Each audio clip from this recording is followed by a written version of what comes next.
Hello, it is a very bumper reading and writing special today, a Christmas special. I've got three lovely things to show you today.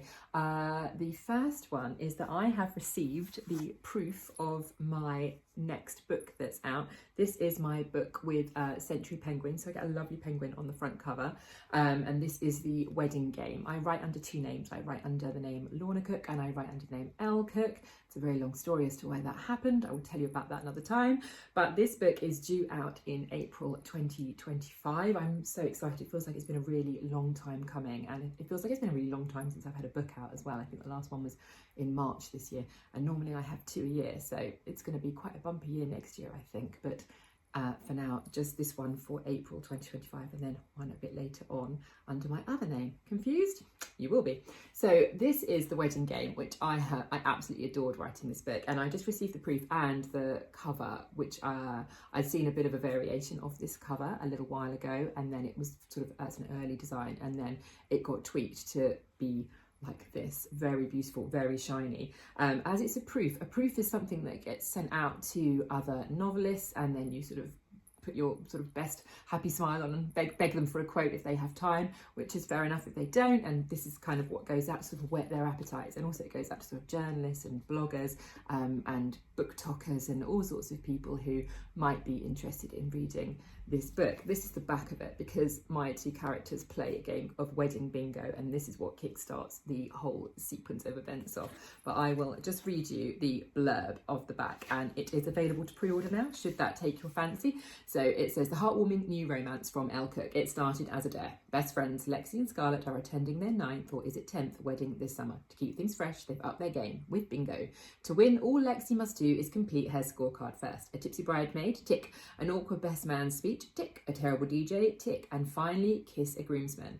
But Lexi hadn't gambled on finding not one, but two gorgeous groomsmen. Chris, tall, dark and handsome, and leaving for New York tonight, and charmingly rugged farmer Josh. True love could be on the cards if Lexi can make the right choice right now.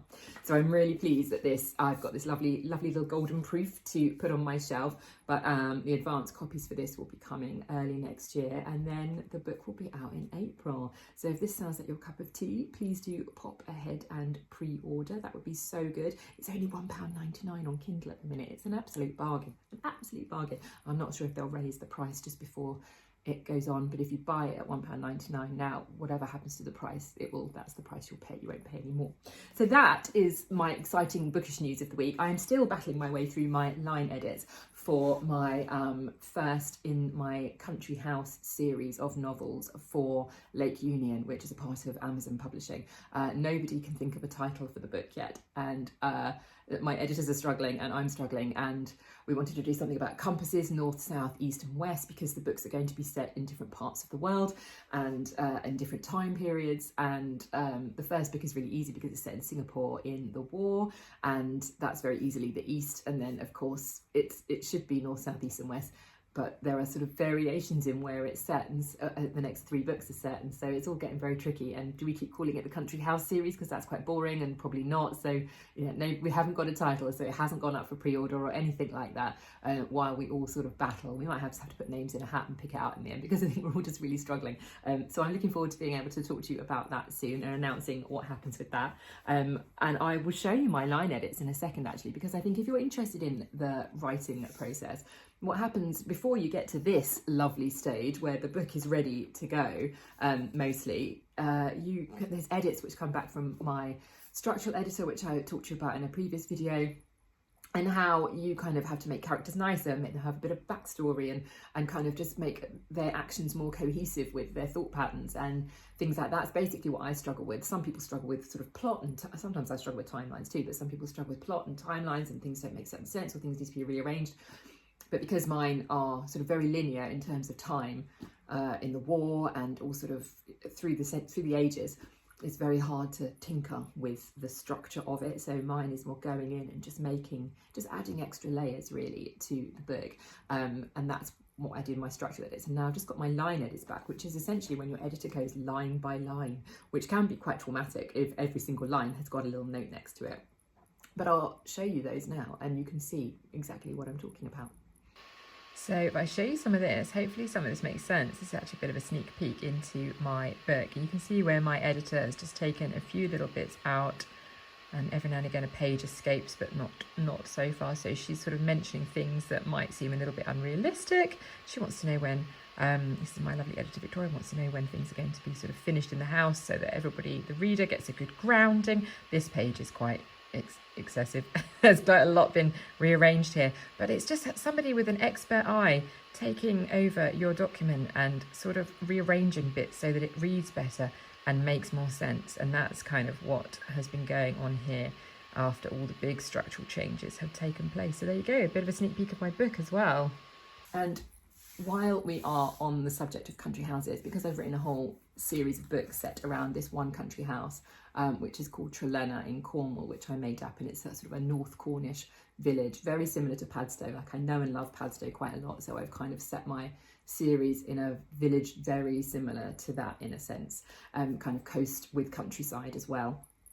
And I've just been doing a lot of country days out. Sort of every time I go to a country house, I just feel like very immersed in it, and I get really sort of a sense of how people lived and just how things operate in a country house. And when you talk to the staff, you know, some of the volunteers and things, and they talk to you about times gone by, I just really love being immersed in them. So I'm going to take you with me now to 2 country days out back to back, and it's a real Christmassy festive affair.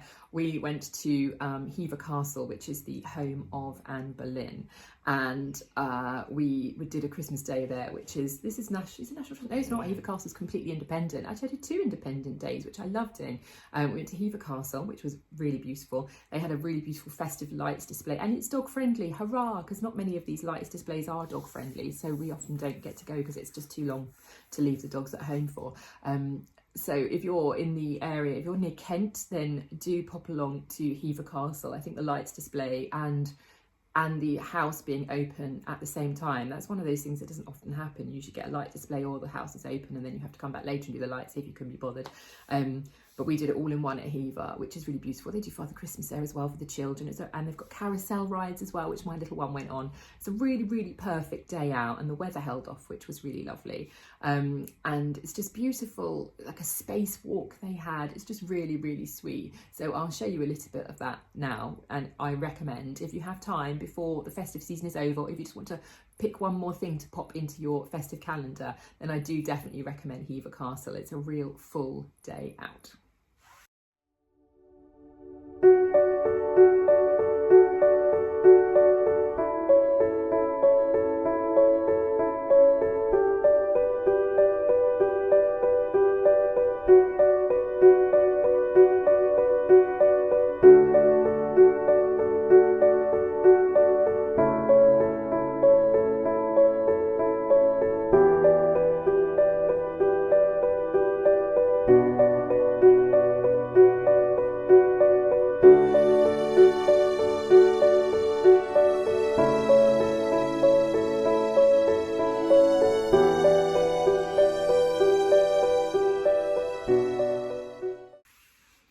And then the next event that we went to, which really kind of fills my creative well for writing, is we went on a Dickensian Christmas day out to Kentwell Hall, which is in Suffolk. It's just across the border in Suffolk.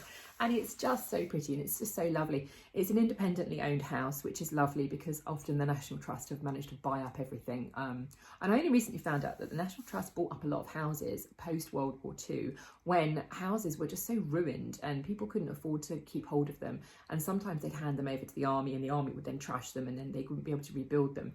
And inheritance taxes were destroying families and the big houses that they lived in, that they were just being knocked down. It was just easier to knock them down. And there's a really staggering rate of like the houses were being knocked down like 1 every 5 days or something really quite frightening. So we've lost so many beautiful country houses over the last sort of 100 years or so.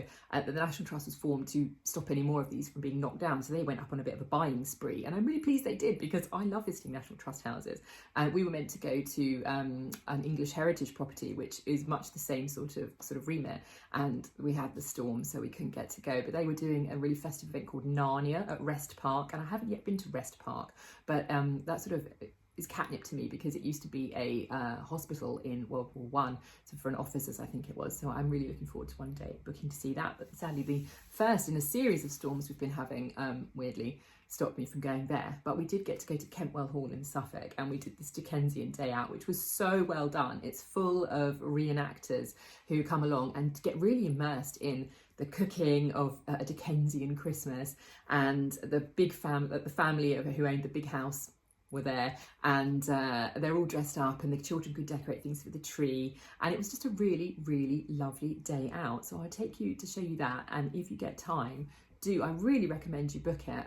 There's only on for one more weekend, but I'll pop this video up before, so if you get a free weekend before, do go and check the dates and check if it's on. Even though the second storm was on. Was it the third? I think it's the third. I can't keep track with how many storms we've been having, but it was Storm Dara, ABCD, the fourth one we had. So that meant that we were advised, there was all those red warnings around, but actually where we were, it wasn't so bad. So we went along to that and did this Dickensian day out. And I absolutely love Victoriana, and a sort of a Christmas Victoriana just absolutely filled my creative well. And it just got me sort of really excited about coming back to kind of get on with my country house edits, and I need to keep filling up the creative well with country house days out. I think the kids might be getting a little bit sick of it now, but it's happening. It's going to keep happening. And they're very lucky they get to go, is my answer every time they moan that they just want to sit down and watch telly. But I really recommend it if you get a chance to go. Kentwell Hall is lovely, really beautiful, and it's open to the public, but I think an event such as this is the best way to see it, because you get to see so much more than you would normally on a Christmas day out. So I definitely recommend, if you can, go ahead and book that up. It's not too expensive, and it's just a really, really nice, full immersive day out. I guarantee you will love it. And the kids can see Father Christmas as well at the same time, and that's really well done. Father Christmas was really well done. Sometimes they cannot be, but the Father Christmas here was a really good Father Christmas, and a really beautiful gift for the children as well.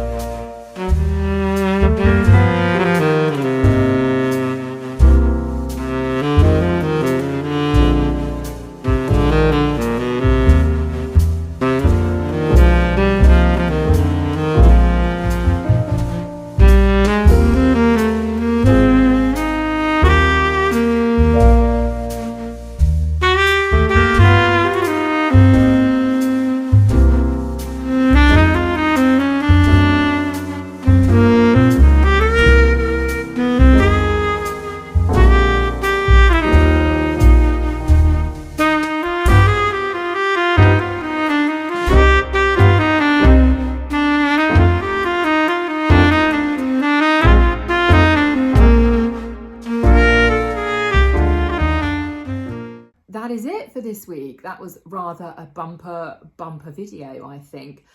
Probably this is the last one before Christmas that I will put up, which means the next one you see I will not be wearing Christmas jumpers anymore. That will be over. I'm going to Boston in January, so I'm really excited to show you New England. Sadly not New England in the fall, New England in sludgy, wintry, horrible weather, but I'm sure we will be we'll have a nice time. And we're off to Rhode Island to go and look at all the Vanderbilt mansions and things like that for my second or third book in my country house series. I'm not quite decided where I'm going to put all that yet. I think it's probably going to be the second, but yeah, so I look forward to catching up with you on the other side of Christmas. Until then, do like and subscribe if you love country house English days out, and actually American days out over the next month. And also remember, we have book club, which we run over on my Substack, so do come and join us over there while we're choosing what we read for January book club, which I'm really excited about, and I can't believe that's going to be here. That'll just brighten up some dark days, I'm sure, sort of having something lovely and cozy to read and to report back on. I can't wait. But until then, happy Christmas, and I will catch you in another video soon.